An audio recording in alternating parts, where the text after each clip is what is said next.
안녕하세요. 행복씨앗입니다. 오늘도 시장을 정리하면서 하루를 마무리하는 시간을 가져볼 겁니다. 오늘 우리 시장은 코스피도 코스닥도 하락 마감했습니다. 코스피는 0.87%, 그리고 코스닥은 2.04% 하락 마감했습니다.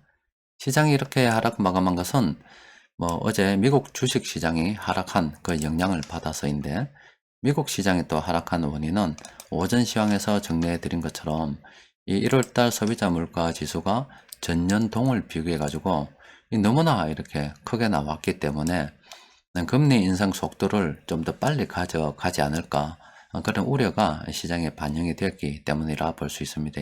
그러니까는 지금 이번에 나온 게 40년 만에 어떤 최대치라고 이야기하거든요. 그런데 저번에 나왔을 때도 40년 만에 최대치라는 이야기를 했습니다. 그리고 그 이전에 나왔을 때도 40년 만에 최대치라는 이야기를 했어요. 그리고 그 이전에도 40년 만에 최대치라는 이야기를 했습니다. 그러니까 이렇게 소비자 물가 지수가 발표될 때마다 매번 이 40년 만에 최대치를 갱신하는 그런 행진을 이어가고 있거든요. 그래서 이번에 이 소비자 물가 지수가 발표되기 이전까지만 하더라도 일단은 연준에서 한 3월 달에 0.25% 정도 물가를 올려서 시장 상황을 좀 지켜보고, 그리고 쭉 앞으로 금리 인상을 한다면 2023년이 되면 미국 기준금리가 2에서 한 2.25% 정도까지 되지 않을까, 이렇게 예상을 했었단 말입니다. 그런데 1월 달에 너무나 이렇게 지표가 크게 나와버리다 보니까 이래서는 안 되겠다. 3월 달부터 당장 0.25%가 아니라 0.5% 정도 급격하게 좀 올려야 되겠다. 왜냐하면 지금 당장의 이 소비자 물가 지수 상승하는 게 너무나 가파르다, 이런 의견들이 자꾸 시장에 반영이 되기 시작하는 겁니다. 참고로 저렇게 소비자 물가 지수가 오르게 되면은 급여 소득자, 또 그리고 연금 소득자 실질 임금이 줄어드는 것과 같은 효과를 나타냅니다. 그러니까 같은 돈을 가지고서도 구매할 수 있는 여력이 떨어지게 되는 거예요. 그러니까 금리 인상을 통해서 이 소비자 물가 지수 상승을 억제시 눌러야 되죠. 쭉 위에서 찍어 눌러가지고 월급 받는 분들, 그리고 연금 생활하시는 분들 어렵지 않게 해드려야 되니까, 그래야 또 이렇게 사회가 안정이 되기 때문에 지금 금리 인상 속도를 좀 빨리 가져가야 된다, 이런 자꾸 의견들이 시장 투심에 영향을 미치고 있다라고 보시면 되겠습니다. 우리 시장도 그 영향을 지금 받고 있죠. 자, 지금 현재 또 오전에 또 하나 더 말씀드린 것이, 지금 같은 경우는 이 경제라고 하는 것은 심리적인 요인도 굉장히 크게 작용을 하거든요. 또 그리고 여러분들이 돈이라고 사용하는 것들도 사실 심리적인 요인에 크게 좀 작용을 합니다. 그리고 지금 이런 기사들이 나와서 실제 금리를 갖다가 올리거나 아니면 금리를 결정할 수 있는 그 위치에 있는 사람들이 기준금리 이렇게 해야 되겠네, 저렇게 해야 되겠네 발언을 한단 말이에요. 그런 발언에 따라서 이렇게 시장이 하락하고 이렇게 또 실제 기준금리를 올려서 지수가 이렇게 하락을 하게 된다면 그거는 통제가 되는 시장이다라고 볼 수가 있습니다. 그럴 때는 통상적인 시장이다 볼 수가 있습니다. 그런데 항상 그 시장이란 것은 그 통제 범위 내에서만 움직이는 게 아닙니다. 그러니까 요렇게 요 선권계 통제 범위라고 하면 요게 통제 범위라고 하면은 작년에 이 코로나 바이러스가 이래 있었을 때, 참고를 할 때, 이때는 통제 범위를 벗어났었다라고 볼 수가 있죠. 또 그리고 그 이전에 2008년도 미국발 금융위기 때도 이렇게 통제 범위를 벗어났었다라고 볼 수가 있죠. 그러면 이거는 굉장히 투자 심리가 악화돼서 통제 심리를 어떤 범위를 벗어났다고 하면은 지금 그 관 안에서 다시 통제 범위 내에 있다는 거고, 언젠가는 이 통제 범위를 벗어난 이 과열의 징후에 또 다다를 수가 있습니다. 우리가 궁극적으로 나가야 될 때는 이렇게 통제 범위를 벗어난 이 과열의 징후 때 이런 식으로 엄청난 급등을 또 하기 때문에 이때 우리가 최종적으로 빠져나가야 되고, 우리는 이렇게 작년 이 연도는 아닙니다. 연도는 아니고 작년에 이렇게 터널을 지났고 이제 통제 범위 안에 들어와서 이쪽으로 향해 가고 있다라고 보시면 됩니다. 그러니까 지금 계속 형편되는 대로 물량을 계속 모아가는 그런 전략을 펴면 됩니다. 자, 오늘 시장 수급을 좀 들여다보면은 지수는 하락했습니다만은 이 외국인 투자자들이 좀 매수를 좀 했습니다. 전기전자, 금융업, 또 그리고 철강, 금속, 운수창고 이런 업종들 외국인들이 매수를 했거든요. 이런 업종에 해당되는 종목들은 우리가 관심을 가지고 살펴봐야 되겠죠. 시장 지수는 하락하고 앞으로 기준금리를 갖다가 올려서 시중의 이동성을 빨아당긴다고 하는데 왜 샀나 이런 것들은 생각을 좀 해봐야 되겠죠. 자, 그리고 다른 세력들 수급을 보면 외국인들이 많이 산데 이 금융투자나 이 연기금 쪽에서 많이 팔았기 때문에 오늘 세력들이 공통적으로 매수한 종목은 별로 없을 것 같습니다. 그래서 정리를 좀 해보니까 오늘 세력들이 공통적으로 매수한 종목은 이 네 가지 종목, 4개 종목밖에 안 됩니다. 그래서 종목이 몇 개 안 되기 때문에 곧바로 살펴보도록 하겠습니다. 자, 먼저 기업은행인데, 기업은행 같은 경우는 장기적 관점에서 접근을 해도 된다고 보여집니다. 일단 수급도 상당히 괜찮고, 그리고 진짜 좋은 것은 실제 침체기에 있었던 이런 사람들이 주식을 사기 굉장히 공포스러워했던 이런 시기가 참 좋은 시기인데, 그래도 그때에 비해서 다른 어떤 종목들은 많이 올랐는데 사실은 이건 많이 오르지 않았죠. 그래서 아직은 괜찮다. 지금도 충분히 긍정적으로 검토해 봐도 되는 그런 종목이다 라고 볼 수가 있겠습니다. 대한유화 같은 경우는 좀 더 기다려 봐야죠. 이미 그 이전에 똑같은 앞서 본 기업은행하고 좀 보면 이거 훨씬 많이 올랐죠. 10만원 아래쪽까지 떨어졌다가요. 거의 40만원까지 갔기 때문에 훨씬 더 많이 올랐죠. 많이 올랐다가 지금 쭉 떨어지고 있는 그런 상황인데 아직 떨어지고 있는 중이다. 떨어지는 칼이다. 이렇게 봐도 되겠습니다. 이 종목 관심 있는 분들께서는 좀 더 기다리는 게 좋겠지요. 그런데 롯데케미칼 같은 경우는 조금 상황이 다릅니다. 대한유화하고 조금 다르죠. 이것도 오르긴 올랐습니다만 예전에 비해서 크게 오르지 않았고 요거는 긍정적으로 지금 봐도 되지 않을까 싶습니다.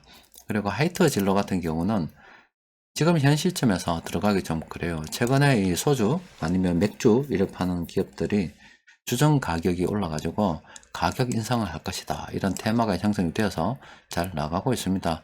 그런데 이미 이때 고점을 한번 찍고 내려오고 있는 상황이라서 이 종목, 다른 종목들은 모르겠습니다. 그런데 이 종목 같은 경우는 현 시점에 들어가기가 급등했죠. 이미 또 급등을 했고 만약에 들어간다 그러면은 짧게 본다 하더라도 이런 변곡점 지표가 나왔을 때 이럴 때 긍정적으로 검토해 봐야지 또 이미 오른 상황 이도 저도 아닌 상황에서는 검토할 필요도 없습니다. 이거는 그냥 안 되는 걸로 생각하도록 합시다. 또 그리고 오늘 변곡점 지표를 통해서 검색한 이 종목들 보니까 메리츠 증권 같은 경우는 지금 현 시점에서 접근하기가 좀 곤란하다라고 분석이 되고 있습니다. 이런 거 사야 될 때는 이런 때 사야 되죠.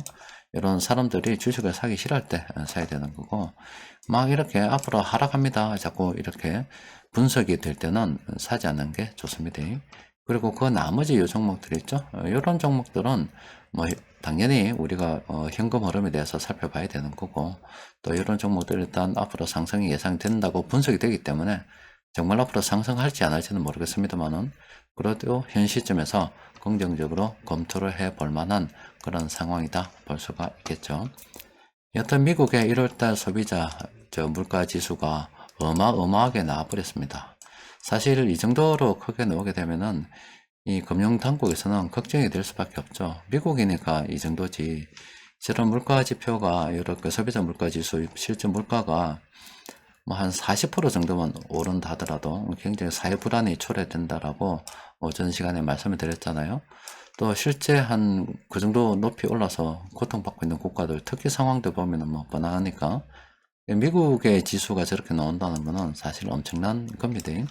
그래서 금융당국에서 걱정을 많이 할 거고 또 실제 이렇게 되면 금리 인상 속도를 좀 빠르게 가져갈 수 있지 않을까 싶습니다. 그렇게 되면 또 문제가 되는 것이 부채가 많은 사람들이 좀 문제가 되겠죠.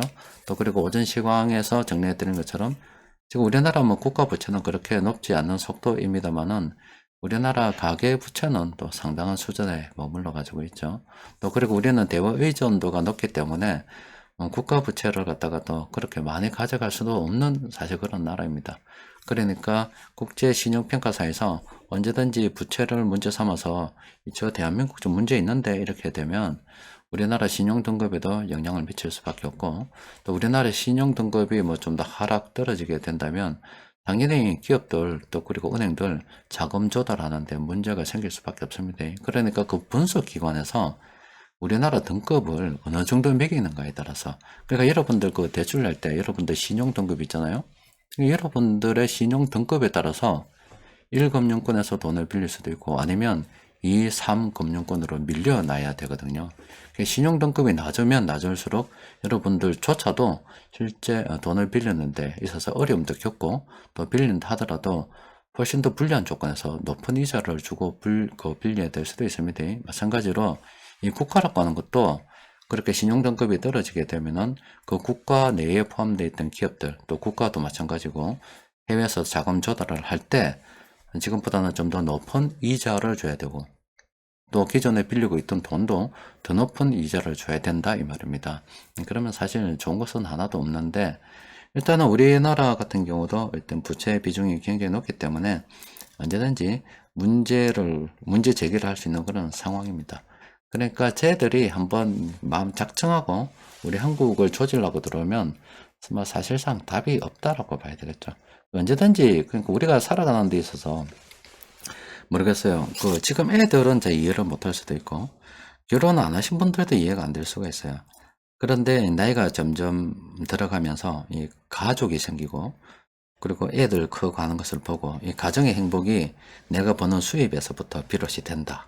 또 내가 하는 여러 가지 사회 활동으로부터 비롯이 된다라고 생각이 되면 그때부터는 굉장히 좀 보수적으로 생각하면서 안전하게 가려고 노력하게 되는 거죠. 그런데 그런 이 위험을 갖다가 만에 하나 내가 예상치 못한 위험이 닥쳤을 때 내가 어떤 약점이 있다면 그 약점이 제가 이제 여기서는 부채가 되겠죠. 금리가 오를 때 나는 지금 직장에서 뭐 계속 돈을 벌 수 있다라든가 아니면 내 사업을 하는데 계속 돈을 벌 수 있다라든가 이렇게 생각을 하고 있었는데 갑작스럽게 금리도 오르는데 내 그 소득원이 딱 떨어져 버리게 되면은 그때부터 내가 생각했던 모든 것이 다 꼬이기 시작하는 겁니다. 실제 지난 2년 동안에 자영업 하시는 분들, 이 갑작스러운 이 코로나로 인해서 실제 그런 일을 많이 겪었을 겁니다. 또 그리고 또 하다가 잘 안 되시는 분들, 뭔가 내 생각대로 될 줄 알았는데 잘 안 됐던 분들은 다 그런 예상할 수 없었던 그런 위기가 찾아와서 내가 가지고 있었던 그 약점이 딱 잡혀가지고 날아가는 수가 있어요. 그러니까 우리나라 같은 경우는 이 부채라는 약점이 분명히 있습니다. 또 그리고 국가 부채 최근 들어서 엄청나게 많이 늘었고 정치인들 뭐 돈 준다고 막 하죠. 그냥 지가 돈 몇십 조나 벌 수 있어요. 그런 능력도 없는 게. 그러니까 뭐 자기가 가진 어떤 그 능력이라고 하는 것은 도장 찍어서 국가 빚내고 막 이런 능력은 있겠죠. 그런 것들은 정말로 좋은 게 아닙니다. 그러니까 우리의 약점이 분명히 있습니다. 그러니까 그런 상황 속에서도 예전에 일본의 상황 보여드린 것처럼 일본이 부동산이 잘 나갈 때 살아남은 사람들이 있어요. 누가 살아남았냐면 빚이 없는 사람들이 살아남았습니다. 아니면 유동성 관리를 잘 했던 사람들이 살아남았죠. 그 과도하게 빚을 내거나 유동성 관리를 잘 하지 못한 사람들은 다 거지 돼버렸습니다. 우리는 빚이라는 그 약점이 지금 우리 국가적으로 국가 그리고 그 국가 내에 있는 가게 기업들한테 있는 거고 또 그런 부채가 언젠가 공격 대상이 되면은 여러분들 신용등급 떨어뜨려서 2금융권, 3금융권으로 밀려나는 것처럼 우리 국가도 그런 식으로 밀려나서 기업들이 높은 이자를 또 부담하게 되면 괜찮던 기업들도 망하게 되는 거고 또 나는 괜찮은데 내하고 거래하는 기업들이 망해서 돈을 못 받아 가지고요 그냥 또 망하는 수가 있어요. 그 어려움은 예고 없이 한순간에 다가옵니다.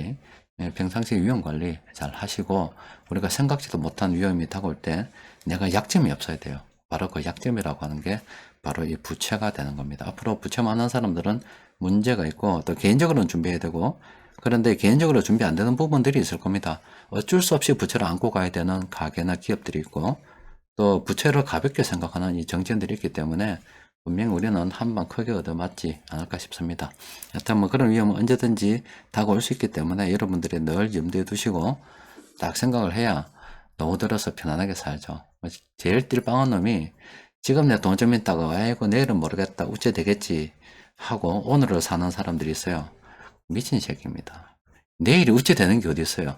모든 게 인과관계에 의해서 이루어지는데, 물론 예상치 못하게 복권을 맞는 수도 있지만 대부분은 인과관계에서 이루어지는데, 오늘의 내 일이 내 미래 모습을 결정짓는다고.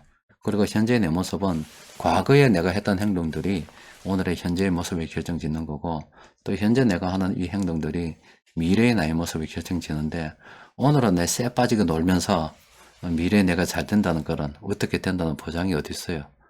없습니다. 대책 없이 사는 사람들 많은데, 참, 그 결과는, 참, 저번에 그렇게 이야기하더라고. 베네수엘라 이야기하고, 그런 이야기 하니까, 그런 일을 안 겪어야 된다 이야기하니까, 그거를 또 정치적으로 이용해서 어떤 정치 세력들 공격하는 걸로 여기서 배알이 털렸던지, 또 베네수엘라 타령이나 이찌라병 하더라고. 그래서 보지 말자고 내보내봤어요. 하여튼, 준비 잘 하세요. 잘 하는 사람들이 살아남습니다. 이상입니다.